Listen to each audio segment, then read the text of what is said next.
All right, welcome everybody to the very first episode of the Unfinished Business with Eric Mulvin podcast. I am Eric Mulvin, I'm your host, and today I'm joined by my buddy Isaac, owner of LocalFi, and he's also a host of his own podcast, which is called Full Time to Travel Time. Today, why this podcast exists, you're going to get to learn more about that. He's going to interview me, and we're going to uncover together why this podcast exists. What's my inspiration behind it? What's it all about? And I'll tell you this, I really believe that it doesn't matter who you are, whether you're Michael Jordan, Bill Gates, Albert Einstein, Steven Spielberg, Warren Buffett, Richard Branson, any of those people and many others, there's unfinished business that you have, something that you want to go and accomplish in your business, in your life, in your career. And so that's what we explore here is where I talk to CEOs, visionaries, leaders, creative people on how they're changing the world in their own special way. And because we really believe, like I said, that everyone has some unfinished business out there. So there's a short little intro video, and then we're going to end with that too. So you'll see the whole music video for our show, and then we'll start things off here. So check it out. Before we begin, I'd like to say that this episode is brought to you by Pac Biz Outsourcing. At Pac Biz, we help transportation companies, software companies, e-commerce businesses with their customer support and back office tasks with a really powerful team over in the Philippines. You get dedicated people who are remote employees, and they're able to help your business grow. So you could improve support, scale faster, and grow your business while keeping costs in check. For example, we even helped one client save over $600,000 a year in payroll costs just by using dispatchers from Pac Biz. So if you've ever thought about outsourcing or taking on a virtual assistant, go to pac-biz.com to learn more or email us your questions at info@pac-biz.com. All right. So like I said earlier, we're flipping the script. I'm normally the one doing the interviews, and I'm bringing on a guy that also is normally the one doing interviews. And so Isaac, who is co-owner with his wife, Kim, of LocalFi. They're a digital marketing agency that specializes in SEO and working with service companies and companies of all kinds. And he's, like I said earlier, he's also the host of the Full Time to Travel Time podcast, where they've taken their last 6+ years, maybe it's longer now, of traveling and running a business and the crazy stories that come out of all of that. And so go make sure to check out their podcast as well, especially if you're into travel. And they're on this journey of trying to go visit how many national parks are there? Yeah, all 63 national parks. We're at 40 right now. Oh my gosh, I didn't know you were that far on the list. That's crazy. Oh, yeah, and they're getting harder and harder to get to. I bet. The easy ones are all crossed off. Yeah. But yeah, so I'll turn things over to you, Isaac. And Awesome. So thank you again for interviewing me today. Yeah, it's exciting to be here. It's so funny with this flip the script because I'm rarely on this side as a guest on Riverside, and I've never been a guest and running an interviews. This Cool. is all new. So great. I'm excited to dive in. I know you've shared with me a little bit about the podcast and why you're doing it, but I'm excited to dive in deeper and really find the motivation, who this podcast is for, and uncovering some juicy details. So to get it started, Eric, I know you've had the opportunity to meet so many amazing people doing truly amazing things, yet networking meetings often feel like they end unfinished or with big opportunities left hanging. How has your experience in meeting so many amazing leaders and entrepreneurs led you into starting the Unfinished Business podcast? Oh, that's such a great question. I really like how you transformed it too. So yeah, and Isaac, I know you're in the same boat. We meet amazing people every single day, not just through business, but through networking, through just our everyday interacting with people. And sometimes you get to really know some people, and you sit down, have dinner, have coffee. In my case, maybe we catch a Suns game or do something fun. And, life happens and we get busy. And maybe you're not even from here in Phoenix where we're at. Maybe you're from out of state and we don't get to connect again, or we see each other at conferences and it's like, hey, what's up? Good to see you again. But we know there's more that we could do. We're just all so busy. And so the podcast, part of that is I want to reconnect with all these amazing people and let's sit down again. Let's see, what are you up to now? What are you up to in your business with AI? If we've met anytime in the past 10, 15 years, not in the last year or two, but before that, things are changed in our business. So what are you doing in your business now that you weren't before? Normally we could sit down, get on a Zoom call, have coffee, and do that. Why not hit the record button and share it with everybody too? Because these people have all accomplished a lot of really great things in their company, and they're doing great things in the community or doing their part to change the world in some way. And so I think there's a story to be told. And so yeah, let's catch back up, but let's share that story of what you're up to. Amazing. And I think, you really highlighted on something that people are working on amazing things. And yet, kind of in today's world with our news cycles, a lot of what we're being fed is really kind of negative stories. And yet, there are amazing people doing amazing things. So, can you talk more about a little bit what the show is about and how you like to highlight those amazing things people are doing? Yeah, that's a great question because yeah, if you turn on the news, you don't even have to turn on your news. Just open Facebook, Yep. open Instagram, your social media drug of choice, and you will be flooded with negative things happening in the world. And if that's your view of everything, you'd think that the world is burning up and getting destroyed. And in some ways, it is a little bit, but there's a lot of really great things happening. And the stuff we hear all the time, it hits the news, it hits the news feeds, it's all negative. That's what sells. And not enough people are sharing the positive things that happen. So that's what I want to do here. People who are doing great things with their company.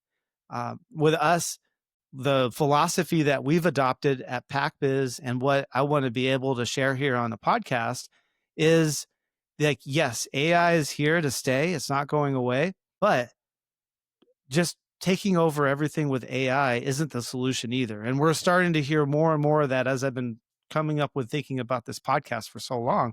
We're seeing the pushback on that. We're seeing the not getting the return on investment because it's not doing what it was promised to do. And so what we're uncovering is all right, what are people doing that's working with AI that's successful? And most importantly, with people. For me, we have over 200 employees that I've been managing here at PacBiz. That's a lot of people, and we want to grow that. We want to have even more people. So yes, as we bring in technology, we want to use it and take advantage of it. But I feel like for me as a business leader, and I know Isaac has a team of people he works with as well, I feel like it's more important than ever to have great people. And so that's what we're exploring too is, all right, who are the ones that are investing back into their people, whether it's the community, their staff, their customers, and because we could try to automate everything and let the bots take over. In our case, in our company, and what we want to explore, what other companies are doing is how are you using the technology to spend more time with people, Hmm. to spend less time behind the screens and more time coaching, interacting, and doing human tasks and not robot tasks. Yeah. I like that. And I like, really talking about the integrative approach. How are we combining humans with AI, not replacing humans, but combining to make it just a better work environment, more efficient, and just overall just a more productive system. Very cool. Yeah, So you talked thanks. a little bit about this, but like, can you really go into who is this show for? Like, who should be listening and is going to be like, I'm going to be learning some great golden nuggets if I listen to this show? Yeah, kind of people that'd be great to listen to if you run a business, if you lead organizations, if you're trying to make a difference somewhere, whether it's small or big, trying to do something creative. Even there's some really cool creative people that have done a lot of big things as well that I hope to have on the show. But that's the kind of people like I hope that people can get inspiration from listening and hearing what are these people doing in their company because these are all things that you and I could do and doing our business. And I want to dive deep. That's no secrets to be had here. I want to figure out like how are you doing that? And so other people can learn and see maybe either what to do, what not to do. I know I could tell you from my going on 2+ years experience working with AI within PacBiz and my company, I could tell you lesson after lesson to lesson what not to do. And I'm meeting people every day where like they're using an AI transcriber on Zoom for the first time. I'm like, get ready for all of these things that are going to happen. I think we've been through that. But what are those parts of all of our businesses that where people are saying use AI, use AI? Well, I want to interview the people who are using it and who are finding success. Like, hey, use it for this, not that. Yep. And so that I think that'll be something that'll be useful for anybody if they're running organizations and teams. And then also again, inspiration of like what people have done with their business and in their community. And like, hey, there's other people doing great things. let's share those stories. And so hopefully you guys can go back to your community and start something yourself. Yeah, awesome. So, yeah, I think that really is so important. I know every time that we talk, Eric, like both of us kind of open our eyes to other ways to use AI. And it's just like you just learn so much about talking to other people because there's so many options. And yet there's only so much one person can explore. Right. So I think, I know every time we have a conversation, it heightens my understanding of AI and, just like opening up new doors. So I think that's going to be perfect for your podcast and who you're interviewing and what people are really going to get. Yeah, it's so true because it's not like it's so much bigger than like a new product or a new thing because there's so many different ways that everyone could use it. Just like the internet, so many Yeah. different ways that everyone could use the internet. Give the internet to 1,000 people, and you'll find 1,000 different ways that people can start businesses, people can start new things, and we're seeing the same with AI. That's the exciting part. Like I want to explore those stories on like what are the possibilities we never even thought were possible. Mm. Like let's forget a like yeah, there's bad things that could happen, but what are the good things that could happen? Because those are going to happen too, and let's put our resources around those things. Yeah, absolutely. So we're going to flip the script a little bit and talk about you for a second, Eric. So, Eric, you've lived quite an interesting and exciting life along with your passion for space photography and Suns basketball. You've also created one of the highest revenue business of any millennial I personally know, and I know a lot of people. So can you tell us a bit more about what you're most passionate about and what really drives you? I love this line of questioning here. For me, well, he hit on a few things there. We got these core values at Pac Biz. Family's one of them. I've got 2 young daughters, an amazing wife. I have to give her a shout out, Abby, especially it's the first episode because it wasn't for her. I met her 9 days after I started my first business. Oh, wow. So there's definitely some connection there. And she's an Yeah. entrepreneur too. So family is passion. Outside of that, I love creative stuff. I've been a filmmaker for over 25 years. I've got some short films I'm working on that I need to put out there already that I've been working on for years, some documentaries that I've been doing interviews for, and the photography, just getting my art out there. I've been really focused on the business and I do all this crazy photography going out to the desert in the middle of the night to take pictures of the stars. And I hear a lot of comments and feedback about how that inspires people too. So I want to get Yeah. those pictures out there and images. And so making documentaries and movies one day, running great businesses. We're a great place to work certified in the Philippines. I'm super proud of that. And I just want to grow what we're doing out there and impact more lives, have a bigger business that we could employ more people because people, they tend to stick around at working with us. And so it's really cool. And then to be able to mix everything all together. Like when I just went there this last October, I led a photo walk in downtown in the fish market. And we had like maybe 10 employees come out. And now we got a photo contest to pick the winners. So how do you mix all those? Just because you have a hobby, this is what I tell entrepreneurs all the time. Just because you have a hobby doesn't mean that no one has to know about it. Tell everyone about it. That's who you are. That's part of your personality. And that's what makes us all unique. And that's what's going to set you apart too in your business is having that unique, what we bring to the world in our business makes what our business is. And, you could have 100 different marketing agencies is another good example. You could even focus on the same niche and they're all going to show up differently and do different aspects of the business. And so that's what I love about all this. Awesome. Yeah. And I know Kim always comes to me. She's like, did you see Eric's new picture that he took about space? It's like you have some of the most amazing pictures I've ever seen. You go out into the desert of Arizona and you're committed. I mean, you are out there for hours and hours just taking unbelievable photography. So yeah, some of the best photography of space I've seen honestly comes from you. So just letting you know that. Oh, thanks, Isaac. So I do want to talk about, your entrepreneurial spirit. So I know you've had a strong entrepreneurial spirit since you were young, from even building a Lego city that you called the Kennedy Space Center and charging your parents not just to attend, but even dynamic prices so that they had to pay more on weekends, to now being a 3-time Sun Devil 100 from your alma mater, Arizona State University. Can you share with us, like, from all those entrepreneurial spirits, how did you end up starting Pac Biz, and what were your first few clients like? Oh man. Yeah, there's been a long history of starting and running businesses and I never really realized that. It's just who I was. Yeah. My dad was a former tool and die maker. That's an industry that doesn't exist anymore.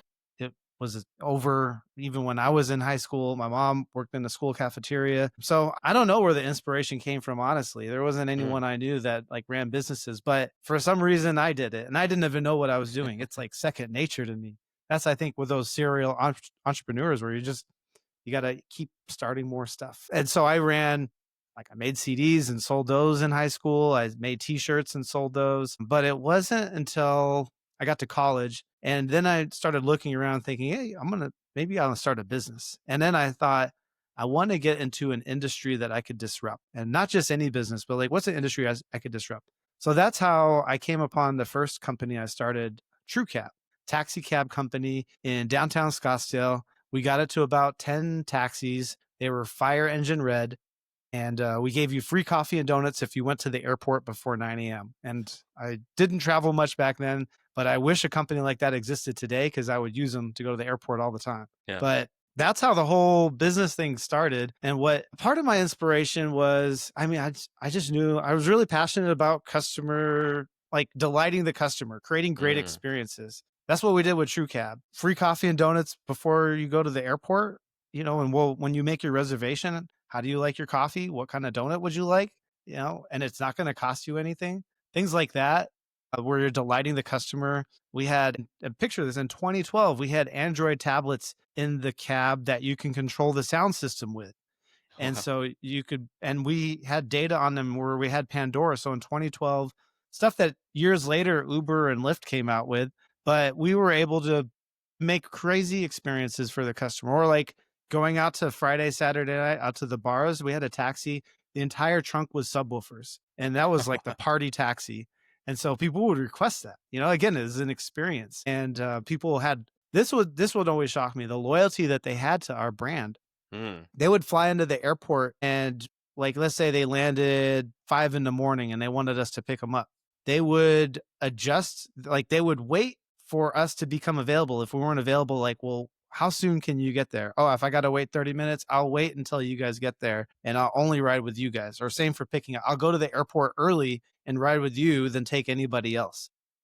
Yeah. So that showed me that, hey, this actually works. Like you get rewarded with those, like creating a really great experience by having loyal customers and repeat business. Just taxi industry is a tough one to do that in, and especially in Phoenix in the summer, everyone leaves town. So Yeah. that's how we pivoted to the call center and started that. But that was some of my inspiration and kind of, it wasn't random that I started the call center or the taxi business. There was some kind of methodology behind it, but not a lot. It's still kind of random.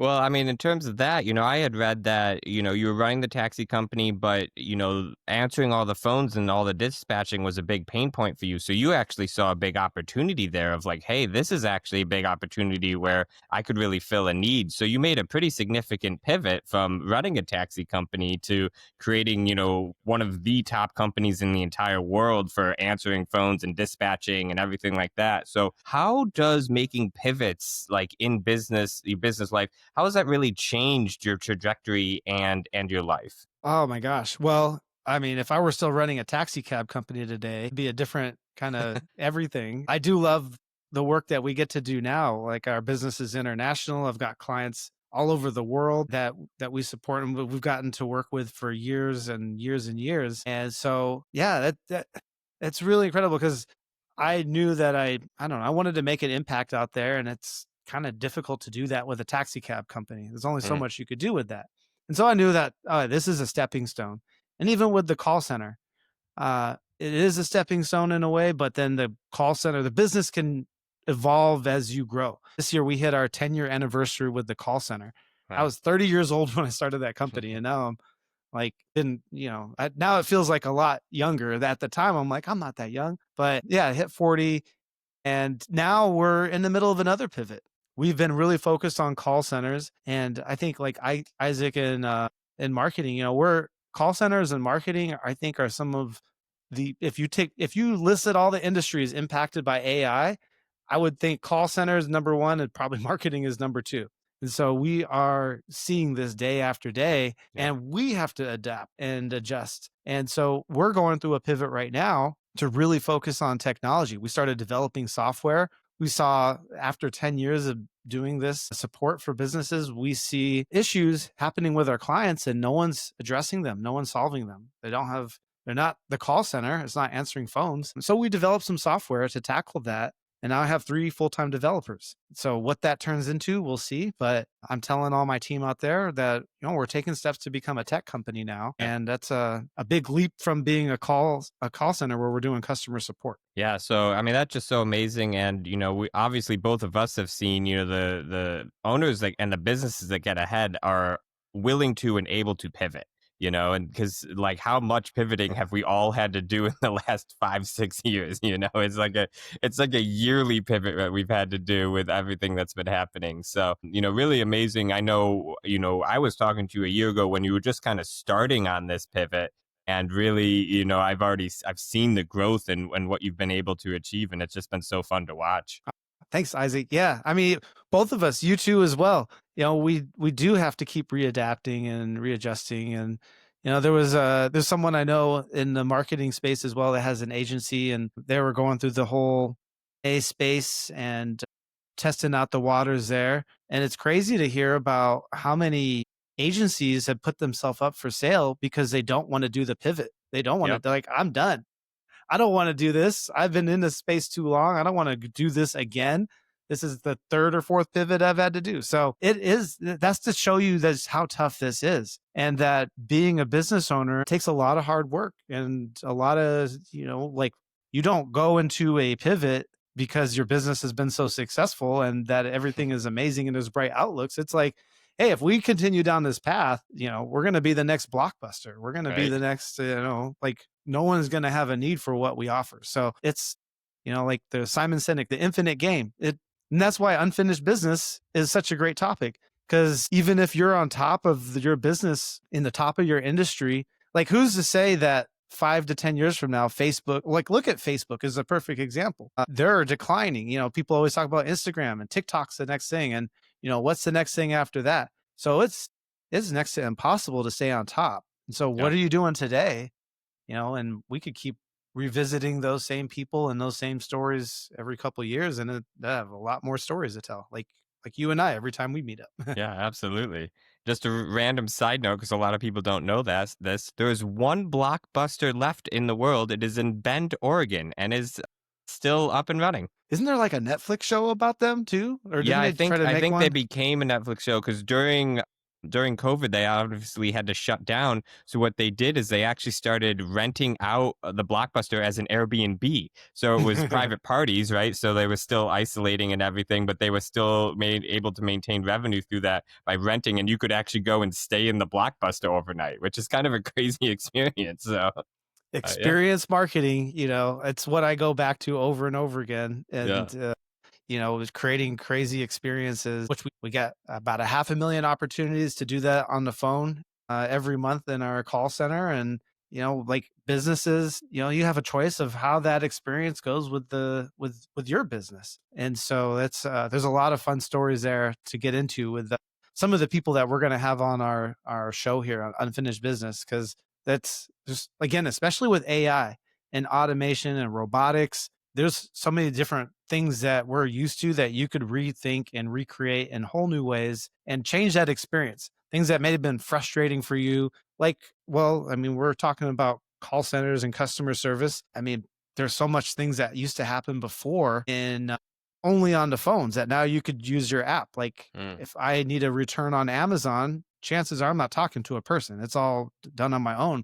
Where before you had to pick up the phone, talk to customer service, give them your account information. So there are definitely ways where technology is making our lives better. There's ways where it's not taking it away. But yeah, there's getting to talk to those business leaders that are out there making a difference with their technology, making our lives better. I'm excited to be bringing those stories and introducing you guys to some of those people. Yeah, absolutely. So I've got to talk about your music videos. So Kim and I got to watch it, and the theme song was so catchy that we just kept singing it afterwards. As we were going out to run errands, and we were singing it, and it honestly even inspired us to create a better song for our podcast because we're like, wow, this was so catchy and so fun. Can you tell us a bit more about the inspiration behind it and how, again, you combined human creativity with AI to create this really fun music video?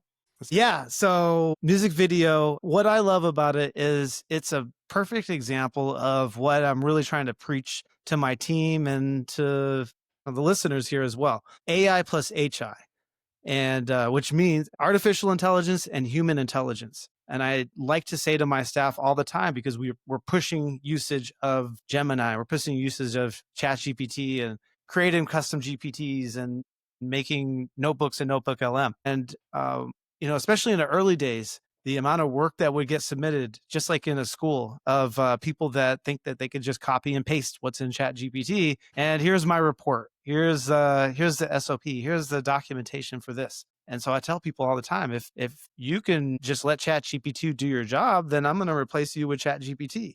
But we know that, no, we need a person in there. Like, you can't just take what Chat GPT gives you and then send that email or post that post. Like, if to do it right, you need to go in and review it, and you need to have some knowledge on what you're doing. If you don't know what you're doing, you don't know that the information that it's giving you could be hallucination and completely wrong, or that you gave it all this information, you wanted to include this bit, it didn't do it.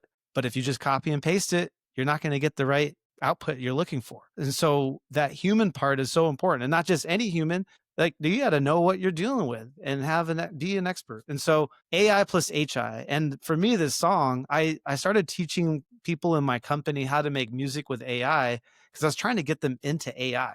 And that's a big behavior shift that you're really trying to lead people through, where, hey, that way you've been doing this thing all these years and how you were taught in school and how you do this thing, well, it's outdated and not good anymore. And you need to use this other tool or you're going to be left behind. And that's a scary thing. And people hesitate and they're thinking, "Oh, maybe it's going to replace my job," or what? There's a lot of concerns and questions. So people weren't just diving into the tool, even though we were giving them licenses. So this was how I got them into it. Was I taught everybody how to start making music with AI. And then through that, they're like, well, if it could do this, what else can it do? It could make me recipes. It could, and then it could do this for business too. So the video is my way of representing that, because it's definitely human created, made the lyrics, but there's AI clips in there. We used AI to make the music. AI, I'm not a very talented singer. You're not the one singing, Eric? I thought about recording it, getting back in the studio, and because like you, Isaac, I've been driving around Phoenix playing my song and singing it and blasting it. Yeah, I recorded myself. I recorded myself playing it back. I'm like, doesn't sound as good with me singing as it does with the AI. So I'm gonna leave the AI in place and then lip sync. But yeah, that's the whole thing. Is like, the whole idea is like, okay, what you can create, what you can do, you can go further with AI and people. You can go only so far with AI and you can only go so far with people, but you combine the two together, and how far can that go? And that's kind of, what this song is about. And I think it goes well with, that's the theme we're really exploring here on the show. Awesome. Yeah. And I love what you're talking about with combining human intelligence and AI intelligence. I just had a prospect meeting where the guy was like, I paid this guy all this money. He said he was going to do all this stuff with his AI, but I'm getting no results. And I look at his website, and it is the most basic AI prompts. I could clearly tell it was like, write me SEO about a plumbing company. And it was just like, well, the reason you're not ranking is because 1,000 other companies have the exact same content, because everyone used the exact same prompt to put out all the exact same stuff. You're not going to rank like that. So, people think that just because they put in a prompt to AI, it's perfect. It's not. Like, you need to know what you're doing, and you need to create the human element of it, and you need to create the uniqueness of it. So, combining all of those things, our human creativity, I think, really, enhances what we can do with AI and create the uniqueness of AI, because we're already getting tired of the same AI content coming out over and over. It's not even been out that long and we're getting exhausted from it. Yeah, you could recognize the patterns in speeches in posts on social media. I obviously there's some graphics and videos, people are making where they're trying to make it look real and it is a little harder to tell. But if you're just trying to whip out some content really quick, man, it's becoming more and more obvious that that's what you're doing, and I don't think the audience isn't reacting well. So you can No. keep making all your pieces of content, but enjoy your one like from your grandma that is liking all your posts. And yet we're using AI regularly in creating content, but we have a huge human component about it. I'm like interviewing my clients and getting their expertise before we feed all of that to our AI, and then we humanize it afterwards. So it's like, again, it's that combination. We can speed things up and use processes within AI, but if we're just relying on AI, it's not great results. Yeah, and don't worry, guys. We're gonna get Isaac on the show here, so he could be telling some of his story to our audience as well. Because I definitely want to dive into that. Like again, this is exactly what we are talking about on the show. What can you do with people with AI, and how can you create new business models and new businesses? I feel really grateful that and I don't know how you feel about this, Isaac, that we're able to be business owners in this day and age. And although it is scary and things are changing rapidly, at least our business has already started. Like we got a whole bunch of clients and a whole bunch of people that we could help out and work with. If you're just starting out and you had this tool, because I don't know, we all started from somewhere, and I started building web pages for people and doing marketing for people as well. And just those early days are so tough, grinding out and trying to, show people that the work that you're doing is actually, meaningful and saving them money and all that. Those early days are so tough. And so people that are starting out now, I don't know, like everyone's going to ChatGPT, make me a presentation for this sales pitch and stuff. And everyone's stuff is going to sound the same. So how do you set yourself out? You need these experiences. You need to go through some stuff. You need to go through some hard points in your business and learn how to overcome that. And then also realize how important the team is to do that.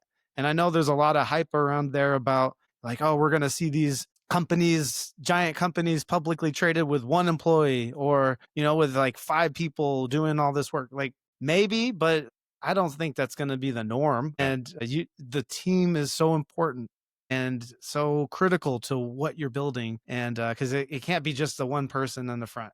And Yeah. it's all the people behind it. And I know, Isaac, you got to feel the same way because you got a team behind you guys too. Absolutely. And, I think there's a shortcut to really understanding how to utilizing AI to start a business. And that would be to listen to the Unfinished Business podcast, because Eric's going to be discovering and talking to all these different people who are using it creatively. And I know that's just going to open up, again, that human creativity for so many people to be like, oh, I never thought about using AI that way.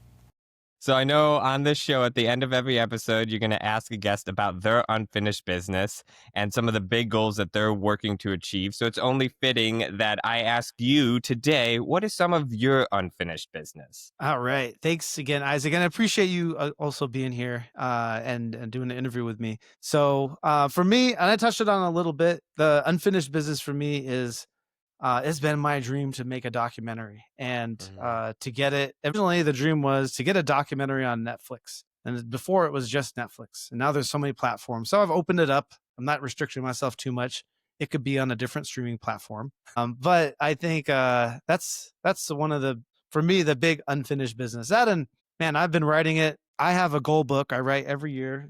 I'm at my desk, so it's right here. And there's like 20 or 30 goals that I write. It's really ambitious and probably scary for people who don't do that kind of stuff. But I typically hit all these goals. And there's like one goal that keeps recurring I never get to because business is taking importance.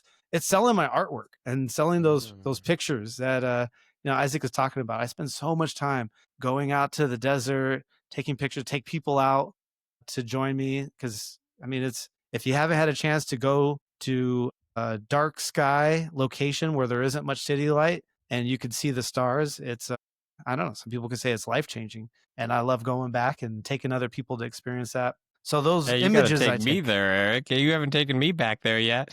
yes, let's do that one day. We'll plan a date. But yeah, it's getting I want to spend more time doing creative stuff. And that's some of my motivation for the business is through this business we could help other people achieve their dreams too and their hobbies. So, but yeah, Yeah. that's my unfinished business.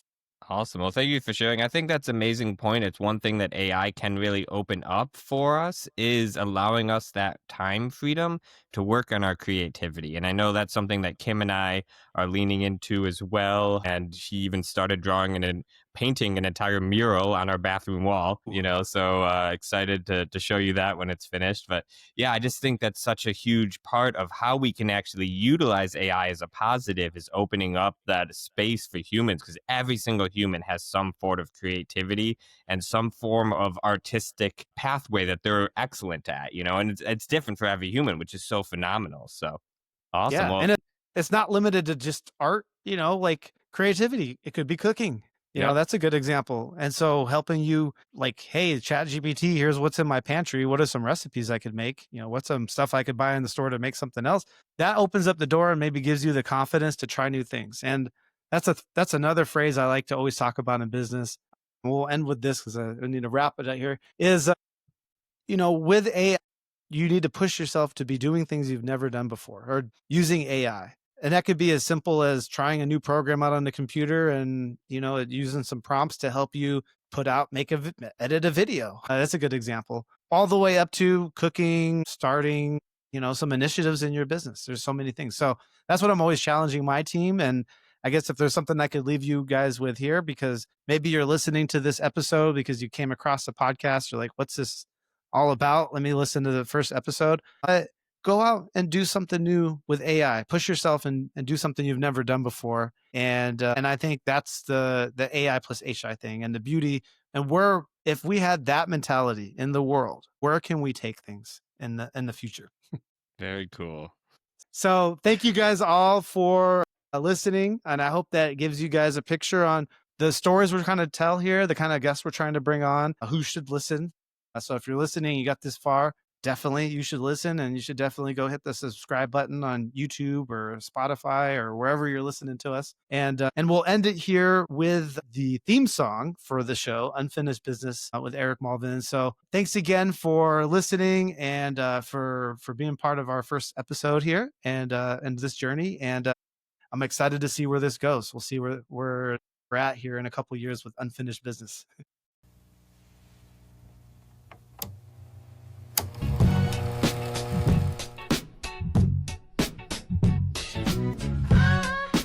The world's changing fast. We're talking to business leaders who adapt, innovate, and keep moving forward, because nobody's business is ever finished. This is Unfinished Business with Eric Mulvin. Took my last check from Yelp, turned it into a taxi ride, earned my street MBA, lessons you can't buy. 6 LLCs later, Pac Biz at new heights. Now I'm talking with leaders about their unfinished business tonight. Unfinished business. Where people in tech connect to amplify. Unfinished business. Human intelligence plus AI. Unfinished business. Moonshot goals that launch you high. Listen close, and you'll learn why. CEOs and visionaries shaping what's to come, building more than profit, lifting everyone. Every path's unique, but it takes a choice to grow. Set your goals and shape the way your future goes. Unfinished business. Where people in tech connect to amplify. Unfinished business. Human intelligence plus AI. Moonshot goals that launch you high. Unfinished business. Listen close, and you'll learn why.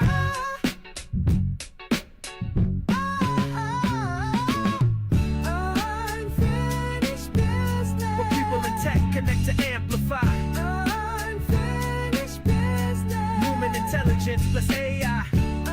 Unfinished business. Moonshot goals that launch you high. Listen close, and you'll learn why.